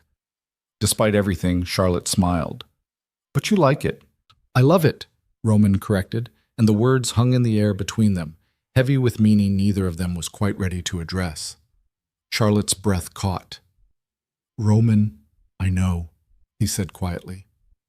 "It's too soon, too complicated, but I need you to know that this isn't just about protecting an asset or honoring a contract. You matter to me, Charlotte, more than anything has mattered in a very long time." Charlotte reached up and cupped his face, feeling the rough stubble beneath her palm. "You matter to me, too. Even though you're infuriating and dangerous and possibly insane." Roman laughed, a real laugh that transformed his entire face. "Possibly?" "Definitely," Charlotte amended. She pulled him down and kissed him, pouring everything she couldn't say into the touch of her lips against his. When they finally broke apart, Roman rested his forehead against hers. "Stay with me tonight," he said softly. "Not because I'm demanding it, not because of any contract or arrangement, but because you want to." Charlotte thought about the connecting door between their rooms, the door she hadn't opened, the choice she hadn't made, until now. "Yes," she whispered. "I'll stay." Roman's eyes darkened with heat and something deeper. He took her hand and led her through the connecting door to his bedroom. The space was masculine and elegant, all dark wood and rich fabrics, but Charlotte barely noticed the decor. All she could focus on was Roman, and the way he was looking at her like she was the only thing in the world that mattered. He kissed her slowly, thoroughly, his hands framing her face like she was something precious. And for the first time since this whole nightmare began, Charlotte felt safe, wanted, chosen, not because she had to be, but because she wanted to be. And as Roman lifted her into his arms and carried her to his bed, Charlotte realized something important. She was falling in love with her husband, the monster who had saved her, the killer who made her feel protected, the dangerous man who treated her like she was worth dying for. It was reckless and foolish and probably a terrible idea. But it was her choice, and she was done letting fear make her decisions. Charlotte woke to sunlight streaming through unfamiliar windows and the warmth of Roman's body beside her. For a moment, she lay perfectly still, taking in the reality of where she was. His bedroom, his bed, his arms wrapped around her waist like he was afraid she might disappear. She turned carefully, not wanting to wake him, and studied his face in the morning light. Asleep, he looked younger. The hard edges softened, the constant vigilance gone. She could see traces of the man he might have been in a different life, a life without violence and blood and impossible choices. Roman's eyes opened, immediately alert despite having just woken. Old habits, Charlotte supposed. In his world, letting your guard down could get you killed. "Morning," he said, his voice rough with sleep. "Morning," Charlotte replied softly. They lay there for a moment, neither moving, both acutely aware that something fundamental had shifted between them last night. Charlotte had chosen him fully and completely, and there was no taking it back now. Roman's hand came up to cup her face, his thumb tracing her cheekbone. "Any regrets?" "No," Charlotte said, and meant it. "You?" "Never." He leaned in and kissed her, slow and thorough, and Charlotte felt heat bloom in her belly despite the soreness in her muscles. "Though we should probably get up. Luca will be here soon with updates." As if on cue, there was a sharp knock on the door. "Roman?" Luca's voice came through. "We have a situation." Roman's entire body tensed. He was out of bed and pulling on clothes before Charlotte could blink. "What kind of situation?" "The kind that needs to be handled immediately." Charlotte grabbed Roman's shirt from the floor and pulled it on, following him to the door. Roman opened it to reveal Luca, his expression grim. "Kozlov made a move," Luca said without preamble. "He hit one of our warehouses on the south side. 3 of our men are dead." Charlotte felt the blood drain from her face. Roman's expression went cold and deadly. "When?" he demanded. 2 hours ago. Marco's already there, securing the scene." Luca's eyes flicked to Charlotte, then back to Roman. "There's more. They left a message." "What message?" Luca handed Roman a phone. Charlotte watched as her husband's face went from stone to murderous rage in the space of a heartbeat. "What is it?" she asked, her voice shaking. Roman turned the phone so she could see. It was a photo of the warehouse wall, spray-painted in red letters large enough to read from across the street. "Return what's mine or everyone dies." Charlotte's hands started trembling. "He means me." "He can go to hell," Roman said flatly. He handed the phone back to Luca. "I want every man we have on high alert. Double the security here, and I want to know where Kozlov is right now." "Already on it," Luca said. "But Roman, this is escalating fast. If we don't respond—" "We will respond," Roman interrupted. "But we do it smart. Kozlov wants me angry, wants me to make mistakes." His jaw tightened. He's not getting what he wants. After Luca left, Charlotte turned to Roman. 3 people are dead because of me." 3 people are dead because Viktor Kozlov is a psychopath who doesn't understand boundaries, Roman corrected sharply. "This is not your fault." "How can you say that? He wants me. If I wasn't here, if you weren't here, you'd be with him." Roman grabbed her shoulders, forcing her to look at him. "Being used and destroyed and broken. Is that what you want?" "Of course not," Charlotte whispered. "Then stop taking responsibility for his actions." Roman's voice gentled slightly. "Charlotte, I've been fighting men like Kozlov my entire life. This war was coming whether you were here or not. You're just giving me a reason to win it." Charlotte wanted to believe him, wanted to accept that she wasn't responsible for the violence swirling around her, but the image of that message, painted in red like blood, kept flashing through her mind. "I need to do something," she said. "I can't just hide here while people die." "What do you suggest?" Charlotte took a breath, the idea forming even as she spoke. "Let me talk to him." "Absolutely not." "Roman, listen." "No." His voice was hard. "I'm not letting you anywhere near Kozlov. That's non-negotiable." "Then what? We just wait for him to kill more people? To keep escalating until this city is a war zone?" Charlotte pulled away from him. "You said you wanted me to be your partner. That means I get a say in how we handle this." Roman stared at her for a long moment. "What exactly are you proposing?" "A meeting, public, neutral ground, with you right beside me." Charlotte's mind was racing now, the plan taking shape. "Let me tell him myself that I'm not going back, that I chose you. Maybe if he hears it from me, he'll back off." And if he doesn't, then at least we tried. Charlotte met his eyes steadily. And maybe we learn something useful. See how he reacts. Figure out what he really wants. Roman was quiet, his expression unreadable. Finally, he nodded slowly. On one condition, we do this my way. My location, my security. And if at any point I think you're in danger, we're done. Agreed. I mean it, Charlotte. One wrong move from him, and I'm ending this. Permanently. The threat in his voice was unmistakable. Charlotte nodded, understanding that Roman wasn't just protecting her. He was warning Kozlov that any attempt to take her would result in his death. Within the hour, the meeting was arranged.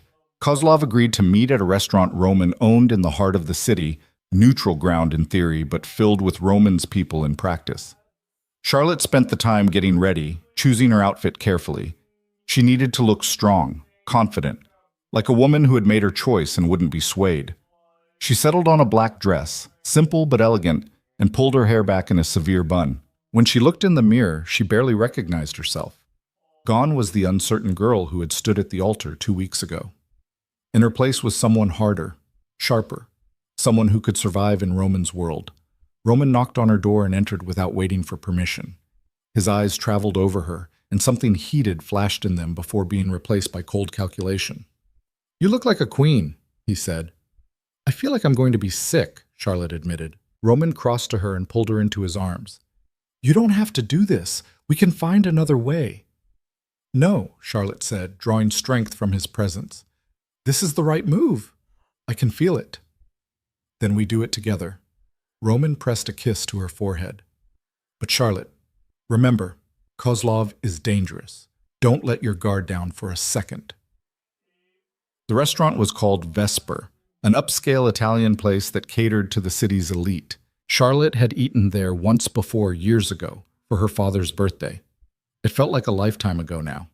Roman's men were everywhere, dressed as waiters and busboys and patrons. Luca stood near the entrance, his hand resting casually near his weapon. The message was clear. This was Roman's territory, and anyone who forgot that would regret it. Kozlov was already seated when they arrived, 2 of his own men flanking him. He was older than Charlotte expected, maybe 60, with silver hair and cold blue eyes that assessed her like she was merchandise. She felt her skin crawl under his gaze. "Roman," Kozlov said, his accent thick. "So good of you to come." "Victor." Roman's hand was firm on Charlotte's waist as he guided her to the table. "I believe you wanted to meet my wife." Kozlov's eyes fixed on Charlotte, and she forced herself not to flinch. "So this is the girl David Whitmore sold me. She's prettier than the photos." "I'm not a girl," Charlotte said, keeping her voice steady. "And I wasn't sold to you. That contract was fraudulent and you know it." Kozlov's eyebrows rose. "Fraudulent? Your father signed it willingly." "Under duress, while drunk, without understanding the full terms."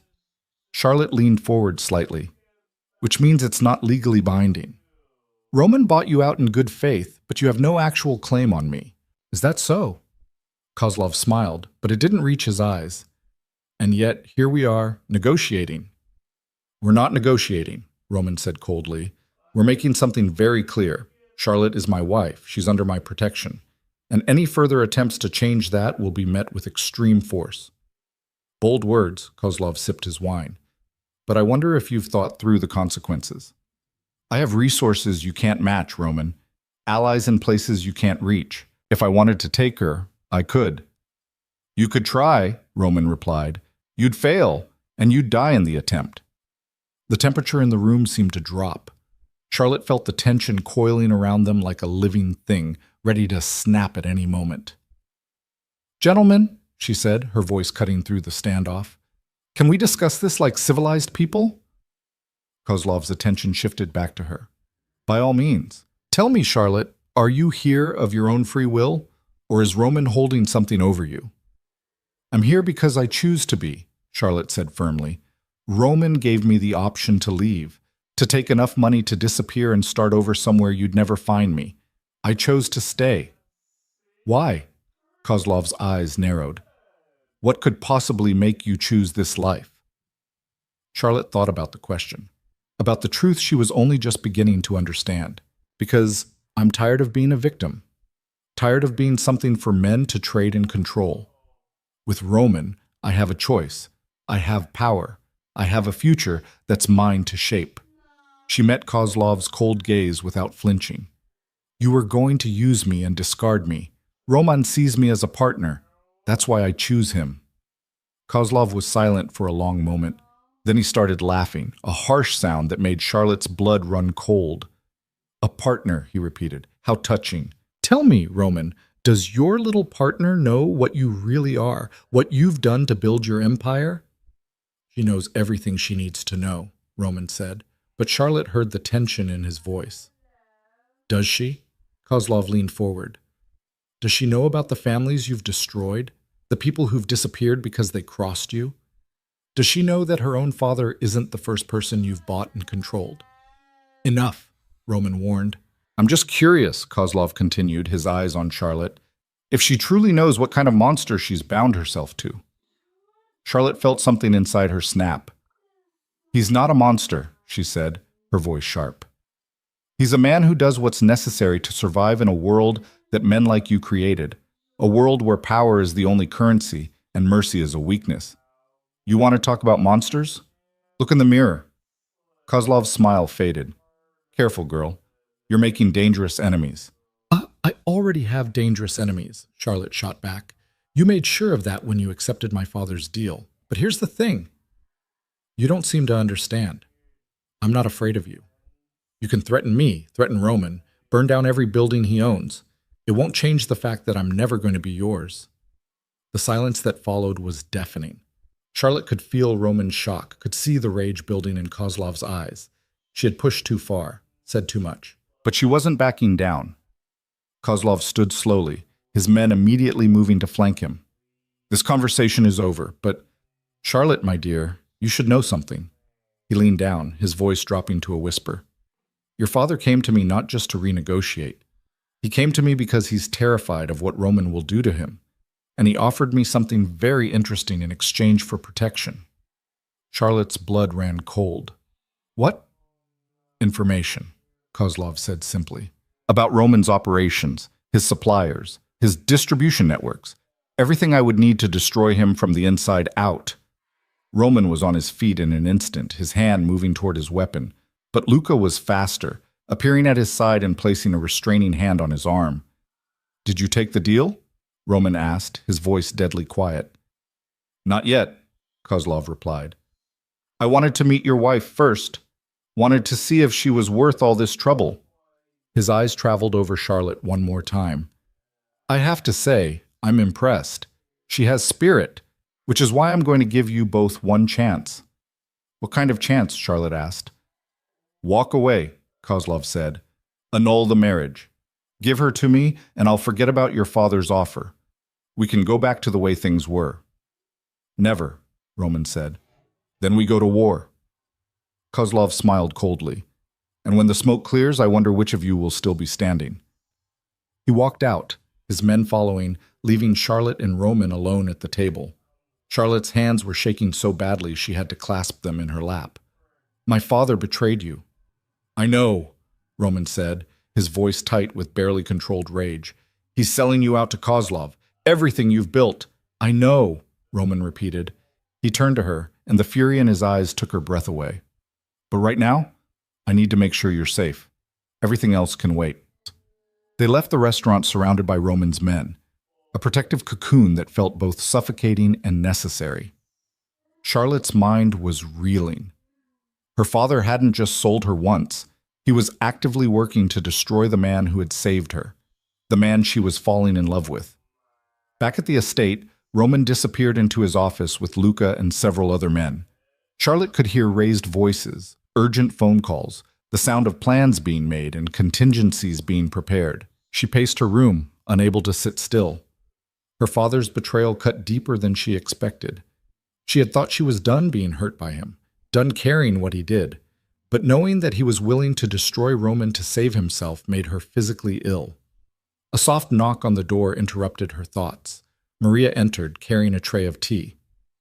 I thought you might need this, she said gently. Charlotte accepted the cup gratefully. Thank you. Maria hesitated. Mrs. DeLuca, I know this isn't my place, but I want you to know something.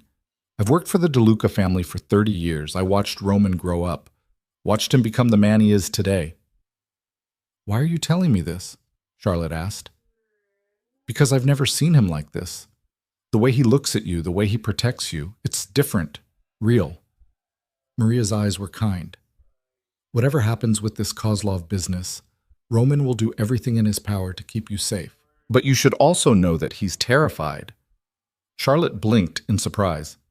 Terrified? Roman? Of losing you, Maria said simply. He's lost so much in his life. His mother when he was young, his father to violence, the few people he trusted to betrayal.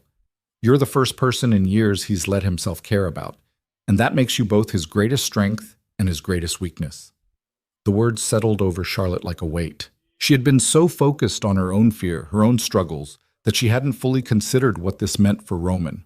He wasn't just protecting an asset or honoring a contract. He was fighting for the one person who made him feel human. I won't let him down, Charlotte said quietly. I know you won't, Maria replied, but be careful. Men like Kozlov, they know how to find weakness, and they exploit it without mercy. After Maria left, Charlotte stood at the window, looking out over the grounds. Guards patrolled the perimeter. Cameras watched every angle. The estate was a fortress, built to withstand any attack. But Charlotte knew that wasn't enough. Kozlov had her father's information. He knew Roman's operations, his weaknesses, his supply lines. A frontal assault might not work, but there were other ways to destroy an empire. She needed to do something, needed to find a way to help Roman instead of just being the person he had to protect. The answer came to her suddenly, crystallizing with perfect clarity. Her father. If she could get to him before Kozlov did, convince him to stop, maybe she could prevent him from handing over the information that would destroy everything. It was dangerous, probably stupid, and Roman would never approve. But it might be their only chance. Charlotte looked at her watch. It was nearly midnight. Roman was still in his office, planning and strategizing. If she was going to do this, it had to be now. She changed into dark clothes, pulled her hair back, and grabbed her phone. Then she slipped out of her room and made her way through the quiet house. Most of Roman's men were either on patrol outside or in the office with him. The hallways were empty. She made it to the garage without being seen. The keys to one of the cars were hanging on a hook by the door. Charlotte grabbed them, her heart pounding, and slipped into the driver's seat of a sleek black sedan. The garage door opened with a quiet hum. Charlotte held her breath, waiting for alarms or guards or someone to stop her. Nothing. She pulled out onto the long driveway, her hands gripping the wheel so tightly her knuckles went white. This was insane. This was reckless. This was exactly the kind of thing Roman had warned her not to do. But it was also necessary. Charlotte made it through the front gate, flashing a brief wave to the guard who must have assumed she had permission to leave. And then she was on the road, heading toward her father's house, toward what might be the biggest mistake of her life. She didn't see the car that pulled out behind her, keeping a careful distance. Didn't see Luca behind the wheel, his phone already pressed to his ear. Didn't hear him say, "She's on the move. Should I stop her?" Or Roman's response, cold and controlled despite the fury underneath. "No, follow her, keep her safe, and call Marco. We're going to need backup." Charlotte pulled up to her father's house 20 minutes later, her heart in her throat. The lights were on inside, and she could see shadows moving behind the curtains. She sat in the car for a moment, trying to calm her racing pulse. She could still turn back, still call Roman and tell him where she was, still do the safe thing. But safety wasn't going to stop Kozlov, wasn't going to save Roman's empire or prevent more people from dying. Charlotte got out of the car and walked to the front door. She knocked, then waited. Her stepmother answered, her eyes widening in shock. "Charlotte, what are you doing here? It's the middle of the night." "I need to see my father," Charlotte said. "Now." "He's not here." "Don't lie to me." Charlotte pushed past her into the house. "Where is he?" "Charlotte, please, you need to leave." "Where is he?" Charlotte demanded.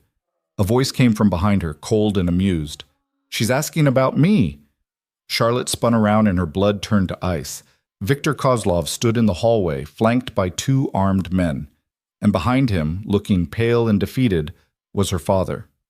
"Hello, Charlotte," Kozlov said, smiling. "How convenient of you to join us. We were just discussing the terms of your father's cooperation. Charlotte's hand went to her phone, but one of Kozlov's men was faster. He grabbed her wrist, twisting it painfully until the phone clattered to the floor. Let her go, her father said weakly. She has nothing to do with this. On the contrary, Kozlov said, moving closer to Charlotte, she has everything to do with this. You see, I was going to use your information to destroy Roman slowly, systematically. But now that his wife has delivered herself to me, I think we can expedite the process. Charlotte fought against the man holding her, but his grip was like iron. Roman will kill you for this. Will he? Kozlov tilted his head. Let's find out. Call him, David. Tell him I have his precious wife. Tell him if he wants her back, he'll need to come get her himself. David's hand shook as he pulled out his phone. Please, just let her go. I'll give you whatever you want. You already are, Kozlov said. Now make the call. Charlotte watched in horror as her father dialed Roman's number. This was it. This was the trap Kozlov had been planning all along. He didn't want information or territory or money. He wanted Roman dead. And Charlotte had just given him the perfect bait. The phone rang twice before Roman answered. Where is she? His voice was deadly calm, which was somehow more terrifying than if he had been screaming. David's voice shook. Roman, I'm sorry. I didn't know. Where is she? Kozlov plucked the phone from David's trembling hand. Roman, my friend, your wife is here with me. Safe, for now. Charlotte heard Roman's sharp intake of breath through the speaker. If you hurt her, you'll what? Kill me? Kozlov laughed. You're welcome to try. Come to the Whitmore house. Alone.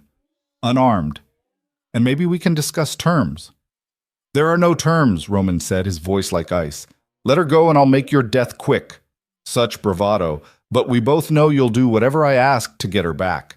Kozlov's hand shot out and grabbed Charlotte's chin, forcing her to look at him. She really has gotten under your skin, hasn't she? The great Roman DeLuca, brought to his knees by a woman. Charlotte jerked her face away from his grip. He won't come alone. You're a fool if you think he will. Oh, I'm counting on it, Kozlov said. The more men he brings, the bigger the statement when I kill them all. He released her and turned back to the phone. You have 30 minutes, Roman. After that, I start removing pieces of your wife and sending them to you. The line went dead. Charlotte's stomach lurched with fear, but she forced herself to stay calm. Roman knew where she was. He was coming. She just had to survive until he got here. Tie her up, Kozlov ordered. And David, you're going to help us prepare a proper welcome for your son-in-law. Please, David begged. Let Charlotte go. This is between you and Roman. This became about Charlotte the moment you sold her to me, Kozlov snapped. The moment Roman stole her from under my nose. The moment she stood in that restaurant and told me she'd never be mine. His eyes went cold. She made her choice. Now she lives with the consequences. One of Kozlov's men dragged Charlotte to a chair and began binding her wrists with rough rope. She didn't fight.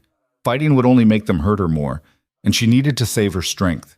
Her stepmother stood in the corner, tears streaming down her face, useless as always. Charlotte felt a surge of contempt. This woman had stood by while David destroyed their family, had said nothing when he sold his own daughter, and now she was doing nothing while Charlotte was taken hostage. Helen, Charlotte said quietly, call the police. The police won't come, Kozlov said. Half of them are on my payroll. The other half know better than to interfere in my business. Charlotte's mind raced. She needed to find a way out of this, needed to warn Roman about the trap. But her phone was smashed on the floor, and her hands were tied, and Kozlov's men were armed and watching her every move. Think, she told herself. There has to be something. Why are you doing this? She asked Kozlov, trying to buy time. You could have just taken the information my father offered. Could have destroyed Roman's business quietly. Why make it personal? Kozlov pulled up a chair and sat across from her. Because Roman DeLuca embarrassed me. He came into my territory, paid off a debt that should have made you mine, and took what I claimed. In my world, that kind of disrespect cannot stand. So this is about ego, Charlotte said, about proving you're more powerful than him. It's about maintaining order, Kozlov corrected. If I let Roman take what's mine without consequences, every small-time criminal in this city will think they can challenge me. No, I need to make an example. And you, my dear, are the perfect tool. Charlotte felt cold understanding wash over her. You're going to kill me in front of him. Eventually, but first I'm going to make him watch as I break you. Make him see that all his power, all his violence, all his carefully constructed empire, none of it can save you. Kozlov smiled. And then, when he's destroyed, when there's nothing left of the man who dared to defy me, I'll put a bullet in his head. You're insane, Charlotte whispered. I'm pragmatic, Kozlov replied. There's a difference. The sound of cars pulling up outside made everyone freeze. Kozlov checked his watch and smiled. Right on time. David, go let them in. David stumbled to the door, his face ashen. Charlotte heard voices, footsteps, and then Roman was there, flanked by Luca and a dozen armed men. The moment his eyes found hers, Charlotte saw the fear flash across his face before being replaced by cold fury. Let her go, Roman said, his voice eerily calm. I don't think so. Kozlov stood, positioning himself behind Charlotte's chair. You see, we're going to renegotiate the terms of our arrangement. There is no arrangement, Roman said. There's just you dying tonight. Kozlov laughed and pulled out a gun, pressing it to Charlotte's temple. She felt the cold metal against her skin and forced herself not to flinch. One more step and I paint the wall with her brains, Kozlov warned. Roman stopped, his hands raised. Okay. What do you want? I want you to kneel. The room went silent. Kneel, Kozlov repeated. Acknowledge that I am your superior, that you were wrong to take what was mine. Do that, and maybe I'll let her live. Charlotte saw the calculation in Roman's eyes, saw him weighing options, measuring risks. She also saw something else, resignation. He was actually considering it.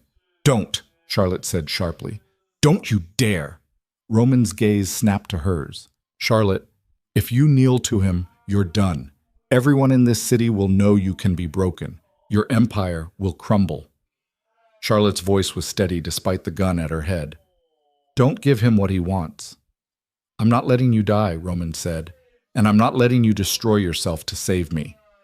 Charlotte held his gaze, trying to convey everything she felt in a single look. I chose this life. I chose you. Stand up and fight. Kozlov's finger tightened on the trigger. How touching, but I'm done waiting. Roman, you have 5 seconds to kneel or she dies. 5, 4, 3. The gunshot was deafening in the enclosed space. Charlotte screamed, expecting pain, expecting darkness, but neither came. Instead, Kozlov stumbled backward, a red stain spreading across his shoulder. The gun clattered from his hand. Charlotte's head whipped around to see Marco standing in the doorway, his own weapon raised. You should have killed me when you had the chance, Marco said coldly. Then all hell broke loose. Roman's men opened fire on Kozlov's guards. Luca dove for Charlotte, cutting through her restraints with a knife he produced from somewhere. Roman launched himself at Kozlov, pure rage driving him forward. Charlotte stumbled to her feet, her hands numb from the ropes. Luca grabbed her arm and pulled her toward the door. Come on, he shouted over the gunfire. But Charlotte's eyes were locked on Roman and Kozlov. They were grappling on the floor, each trying to gain control of Marco's fallen weapon. Kozlov might have been older, but he was vicious, fighting with the desperation of a cornered animal. Roman landed a brutal punch to Kozlov's injured shoulder, making the older man howl in pain. But Kozlov's hand closed around the gun, swinging it toward Roman's head. Charlotte didn't think. She grabbed a heavy vase from a nearby table and brought it down on Kozlov's arm with all her strength. The gun went flying, and Roman used the distraction to flip Kozlov onto his back, his hands closing around the older man's throat. Roman, no! Charlotte shouted. Roman's eyes were black with rage, his hands tightening. Kozlov's face was turning purple. If you kill him like this, you're no better than he is. Charlotte grabbed Roman's arm. Please, don't become the monster he thinks you are. For a terrible moment, she thought he wouldn't stop, thought the violence would consume him completely. But then Roman's hands loosened. He stood, breathing hard, and stepped back. Kozlov gasped for air, coughing and wheezing. Roman looked down at him with cold contempt.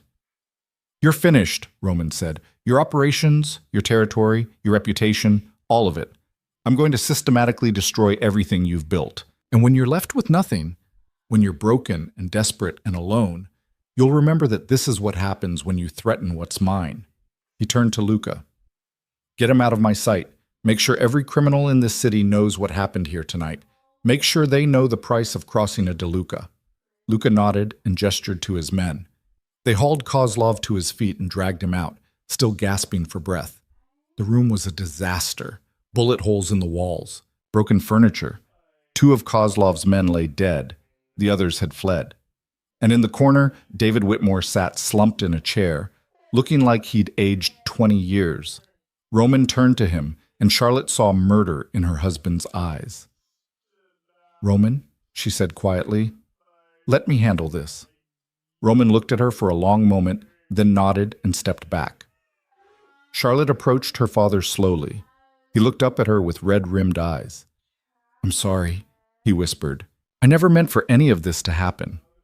"Yes, you did," Charlotte said. "Maybe not this exactly, but you made choices over and over that put yourself first, that put money and pride and desperation ahead of your family, ahead of me. I was trying to protect you." "Stop lying," Charlotte interrupted. "To me, to yourself, to everyone. You weren't protecting me. You were using me, just like you used everyone else in your life." David's face crumpled. "What do you want me to say? That I'm a terrible father? That I failed you? I know I did." "I don't want you to say anything," Charlotte said. "I want you to leave, tonight. Take Helen and go somewhere far away. Somewhere neither Roman, nor Kozlov, nor anyone else in this world can find you." "Charlotte, this is the only mercy you're getting," Charlotte said. "Roman wants you dead. He would be justified in killing you. But I'm asking him to let you go, to let you run away and live with what you've done." She leaned down so they were eye to eye. "But if you ever contact me again, if you ever try to come back, if you ever put me or Roman in danger again, I won't stop him. Do you understand?" David nodded, tears streaming down his face. "Good." Charlotte straightened. "You have 1 hour.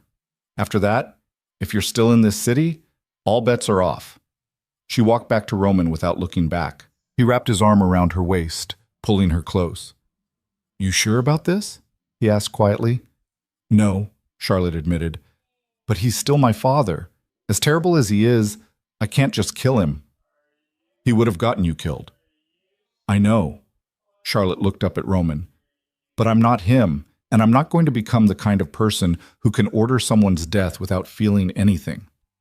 Roman studied her face for a long moment, then nodded. "Okay, we do it your way."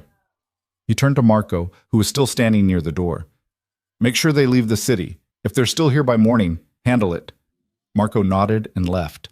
Charlotte suddenly felt exhausted, the adrenaline draining out of her all at once. She swayed, and Roman caught her immediately. "I've got you," he murmured. "Let's go home." Home. The word settled over Charlotte like a warm blanket. The estate wasn't a prison anymore. It was home, because Roman was there. The next few days were a whirlwind of activity. True to his word, Roman systematically dismantled Kozlov's empire. Properties were seized. Business partners were persuaded to switch allegiances. Money was redirected. And through it all, Roman's reputation grew. The man who had protected his wife against impossible odds. The man who had shown both mercy and ruthlessness in perfect measure. Charlotte stood by his side through all of it, learning the intricacies of his world. She attended meetings, offered opinions, helped negotiate deals. And slowly, the other players in Roman's circle began to see her not as a liability, but as an asset, a partner. Marco proved his loyalty in the days following the confrontation, working tirelessly to consolidate Roman's gains. He approached Charlotte one afternoon as she was reviewing contracts in the library. "Mrs. DeLuca," he said, "I owe you an apology." Charlotte looked up in surprise. "For what?" "For underestimating you. For treating you like you were just a decoration." Marco's expression was serious. "You saved Roman's life that night. Saved all of us, really. If Kozlov had succeeded, the resulting power vacuum would have destroyed everything we'd built." "I just did what anyone would do," Charlotte said. "No, you did what a true partner would do." Marco extended his hand. "Welcome to the family." Charlotte shook it, feeling a sense of acceptance she hadn't expected to find in this world. 2 weeks after the confrontation, Charlotte woke to find Roman standing by the window of their bedroom, looking out over the grounds. He'd been quiet lately. more thoughtful than usual. "What are you thinking about?" she asked. Roman turned to her, his expression soft in the morning light. "About choices. About the path that led us here." Charlotte got out of bed and went to him, wrapping her arms around his waist. "Regrets?" "Never." He pulled her close. "But I've been thinking about what you said, about not becoming a monster, about choosing mercy when you can." "What about it?" Roman was quiet for a moment. "I've spent my whole life building this empire on fear and violence. It's all I knew, all I thought I needed." His hand came up to cup her face. "But you've shown me something different, a different kind of strength." Charlotte felt her heart skip. "What are you saying?" "I'm saying I want to be better, not soft, not weak, but more selective about the violence I use, more careful about the choices I make." His dark eyes held hers. "Because I want to build something that lasts, something we can both be proud of." Charlotte felt tears prick her eyes. "You mean that?" "I do." Roman pressed his forehead to hers. "Charlotte, when I married you, I thought I was just reclaiming something I'd lost. A feeling, a connection. I didn't realize you would change everything." "I didn't change you," Charlotte said. "I just reminded you of who you were beneath all the armor." "Maybe," Roman smiled, a real smile that transformed his entire face. "Either way, I need to ask you something." He stepped back and, to Charlotte's shock, dropped to one knee. "What are you doing?" she asked, her voice shaking. "The first time I married you, it was a transaction, a contract. You didn't have a choice." Roman pulled out a small velvet box and opened it, revealing a stunning diamond ring. "So I'm asking you now, properly. Charlotte Whitmore, DeLuca, will you marry me again? Not because you're afraid or because you have nowhere else to go, but because you love me the way I love you." Charlotte's breath caught. He'd never said those words before.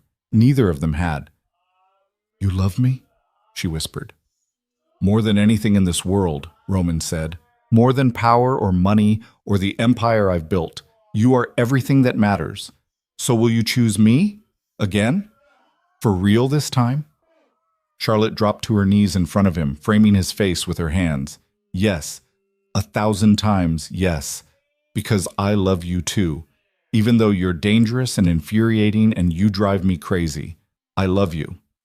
Roman kissed her then, deep and desperate and full of promise. When they finally broke apart, he slipped the ring onto her finger. "We'll do it right this time," he said. "A real wedding, with people we actually care about. No contracts or debts or forced arrangements. Just us, choosing each other." Charlotte laughed through her tears. "That sounds perfect." The wedding took place 2 months later in the gardens of the estate. It was small and intimate, attended only by the people who mattered. Luca stood as Roman's best man. Maria cried happy tears. Even Marco smiled, genuinely pleased for them. This time, when Charlotte walked down the aisle, she wasn't walking toward a prison.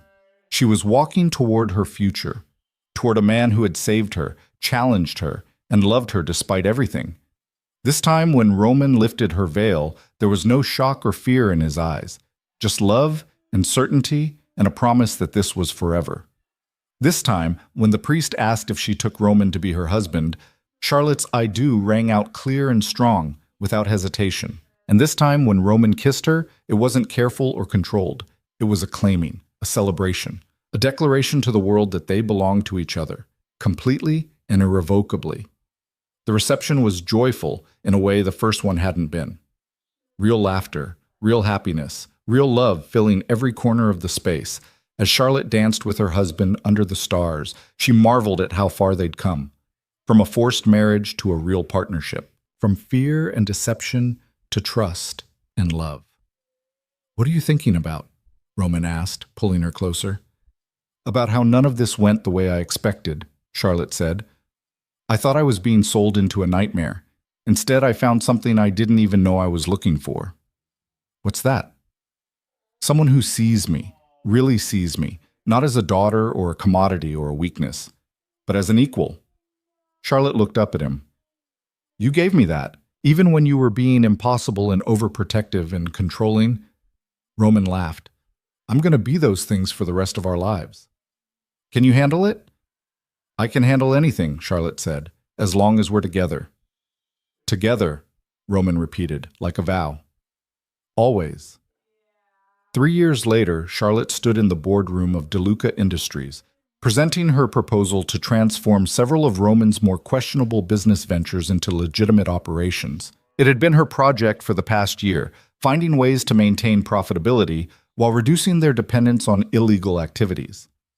The men around the table listened with respect that would have been unthinkable when she first married Roman.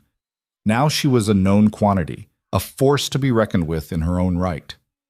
Roman sat at the head of the table, his eyes on her, pride evident in his expression. "Any questions?" Charlotte asked when she finished. Marco raised his hand. "What about the territories we'll have to give up? The partnerships we'll lose?" "We replace them with better ones," Charlotte said confidently. "Legitimate partners who offer long-term stability instead of short-term gains. Yes, we'll take a hit initially, but in 5 years we'll be stronger than ever. And untouchable by law enforcement," Luca added, "which means no more raids, no more investigations, no more looking over our shoulders." The vote was unanimous. Charlotte's plan was approved. After the meeting, Roman pulled her into his office and kissed her thoroughly. "You were magnificent," he said against her lips. "I was persuasive," Charlotte corrected. "There's a difference." "You're changing the world," Roman said. "Our world, anyway. Making it better."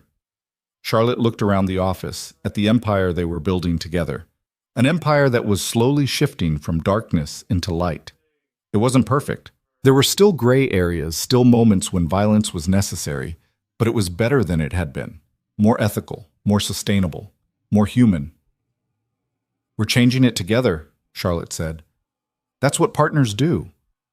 Roman's phone buzzed with a message. He glanced at it and smiled.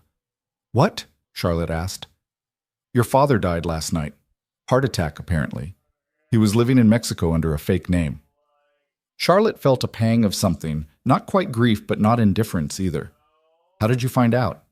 "I've been keeping tabs on him, making sure he stayed away." Roman pulled her close. "I know you told him to disappear, but I needed to make sure he didn't come back, didn't threaten you again." Charlotte nodded slowly. "Thank you for letting him live long enough to die on his own terms. You gave him that gift. I just enforced your decision." Roman kissed her forehead. "No regrets?" "No," Charlotte said, and meant it. "He made his choices. We made ours. That's all there is." That evening, Charlotte stood in the nursery they'd been preparing for the past month, running her hand over the crib that had just been delivered. She was 3 months pregnant, a development that had shocked and delighted them both. Roman appeared in the doorway, watching her with soft eyes. "You're going to be an amazing mother," he said. "And you're going to be terrifying as a father," Charlotte teased. "The poor kid won't be able to date until they're 30. 40, Roman corrected, moving to stand behind her and wrapping his arms around her waist. "And that's being generous." Charlotte laughed and leaned back against him, feeling safe and loved and completely at peace. This was what she had fought for, what they had built together, a life that was theirs, shaped by their choices, protected by their strength. She thought about the girl she'd been on her wedding day, terrified and alone, being sold to a monster. That girl would never have believed she could be this happy, this strong, this free. But she had been wrong about so many things. Roman wasn't a monster. He was a man who had done monstrous things to survive in a monstrous world. But he was also capable of extraordinary love, fierce loyalty, and surprising gentleness. And Charlotte wasn't a victim. She was a survivor, a fighter, a woman who had taken the worst situation imaginable and transformed it into something beautiful. "What are you thinking?" Roman asked, his breath warm against her ear. "I'm thinking about choices," Charlotte said, "about the moment I decided to stay, to fight, to choose you." "Best decision you ever made," Roman said with a smile she could hear in his voice. "Second best," Charlotte corrected. She turned in his arms to face him. "The best decision was choosing to love you. Everything else followed from that." Roman's eyes darkened with emotion. "I love you, Charlotte, more than I thought I was capable of loving anyone." "I know," Charlotte said softly. "And I love you too. Monster, savior, husband, partner, all of it, all of you." They stood there in the nursery, holding each other, while outside the sun set over the estate they had turned from a prison into a home. Somewhere in the city, Roman's empire continued its slow transformation from darkness into light. Somewhere, the life they were building together was taking shape, day by day, choice by choice. Charlotte had started this journey as a woman being sold to the highest bidder. She was ending it as a queen in her own right, standing beside a king who had learned that true power came not from fear, but from love. She had been forced to marry a monster and discovered a man. She had been bought like property and became a partner. She had been a victim and became a survivor. And through it all, she had found the one thing she never expected to find in a world built on violence and control. She had found home. Not in a place, but in a person. In the man who had saved her, challenged her, and loved her with a fierceness that made her believe in impossible things. Roman pressed a kiss to her temple, and Charlotte closed her eyes, committing this moment to memory. This feeling of absolute certainty. This knowledge that no matter what came next, they would face it together. Equal, loyal, unshakable, exactly as they had promised.